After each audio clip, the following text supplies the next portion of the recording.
ये question 12 CBSE के board exam 2026 में आया हुआ है। क्वेश्चन नंबर 29 है, पार्ट 56 1/3 का, राइट। इसमें A and part C mandatory है करना, पार्ट बी में आपके पास ऑप्शन है, ये 1 मार्क्स ईच है, राइट। ओवरऑल 3 मार्क्स का ये क्वेश्चन है, तो इसे हम सॉल्व करेंगे, राइट। सो फर्स्ट पार्ट है, why primary amine is stronger base than tertiary amine in aqua solution. ये आपको बताया गया कि गैसियस में जो ऑर्डर होता है वो 3 2 1 का होता है, 3 डिग्री 2 डिग्री 1 का, और एक्वस में होता है 2 degree 1 degree and then 3 degree. तो यहाँ पर क्वेश्चन है, why 1 degree stronger than 3 degree, why? Because of solvation effect and hydrogen bonding steric hindrance, right. आपने जाना है कि CH3NH2 यहाँ पर हाइड्रोजन बॉन्डिंग तो होगी एक्वा सॉल्यूशन में, मगर स्टेरिक हिंड्रेंस जैसी कोई चीज नहीं है, और सॉल्वेशन इफेक्ट भी ज्यादा इंपैक्ट नहीं करेगा। 3 डिग्री में आपको पता है क्या होगा, ये देखिए स्टेरिक हिंड्रेंस की वजह से और हाइड्रोजन बॉन्डिंग भी यहाँ पर प्रॉपर्ली बनेगी, और यहाँ पर भी हाइड्रोजन बॉन्डिंग होगी। बेसिकली यहाँ पर क्या होगा कि स्टेरिक हिंड्रेंस जो है वो ज्यादा इंपैक्ट करेगा, फिर ये लोन पेयर इजीली प्रोटॉन पर अटैक नहीं कर पाएंगे, that's why 3 degree is less basic than 1 degree. So part 2 है, right, structure form of the compound A and B. So पहली रिएक्शन है आपको पता है हॉफमैन ब्रोमाइड डिग्रेडेशन, और दूसरी है सिंपल SN2 रिएक्शन। कैसे? सो प्रोडक्ट क्या होगा,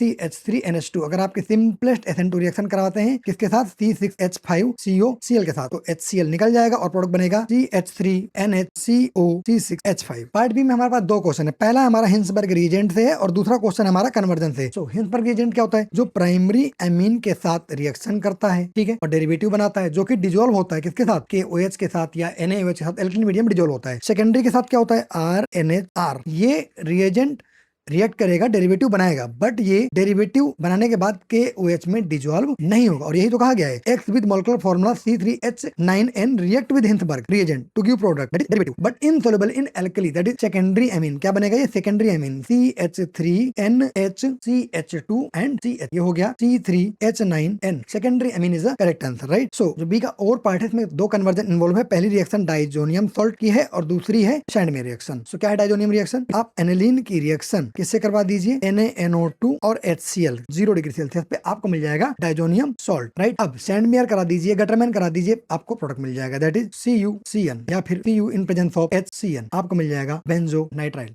ठीक है। सो पार्ट 3 है, why is NH2 group of aniline acetylated before carrying out nitration. तो अगर आपने नाइट्रेशन के लिए इसको पहले प्रोटेक्ट नहीं किया NH2 ग्रुप को, तो क्या हो जाएगा, ये मेटा प्रोडक्ट भी दे देगा। कैसे? Why? Because it is a base, और आप यूज क्या करते हैं नाइट्रेशन में, NO3 डाइल्यूट और कंसंट्रेटेड H2SO4। सो ये एसिड बेस रिएक्शन होकर के आपको मिल जाएगा NH3 प्लस। अब ये इलेक्ट्रॉन विड्रॉइंग ग्रुप हो गया, तो मेटा पोजीशन पर भी नाइट्रेशन हो जाएगा, दैट्स व्हाई पहले आप इसे एसाइलेशन करवा दीजिए CH3COCl से, ये हो गया प्रोटेक्शन NH2 ग्रुप का NHCOCH, राइट। अब अगर आप इसका नाइट्रेशन करवाएंगे सो आपको प्रोडक्ट मिलेगा ऑर्थो एट पैरा पे ही मिलेगा। So why it is necessary to minimise the extra product, right, meta product, fine. So this is the part 3, thank you.